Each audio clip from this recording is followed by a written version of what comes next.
Hello बच्चों, let's read the question. Given question based है दो स्टेटमेंट्स यानी कि assertion एंड रीजन के फॉर्म में। Assertion says if there is no external torque on a body about its center of mass, then the velocity of the center of mass remains constant.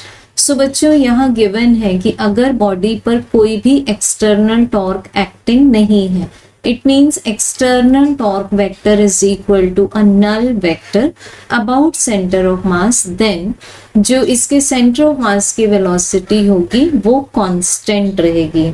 सो बच्चों सबसे पहले हम देखते हैं इसका राइट असम्पशन क्या है। एज वी नो, अगर किसी बॉडी पर कोई भी एक्सटर्नल फोर्स एक्ट नहीं करेगा, इट मीन्स हम वहां अप्लाई कर सकते हैं the law of conservation of linear momentum. So linear momentum means क्या हुआ? The product of mass and velocity of the body. So बच्चों ये कंजर्व्ड रहेगा। इट मीन्स हम क्या बोल सकते हैं that the initial momentum is equals to the final momentum of the body. It means definitely इस केस में velocity of centre of mass will remain constant. But assertion में हमें बोला है कि अगर टॉर्क जीरो होगा तो velocity of centre of mass constant रहेगा। तो टॉर्क जीरो होगा का मैथमेटिकली मीनिंग क्या है?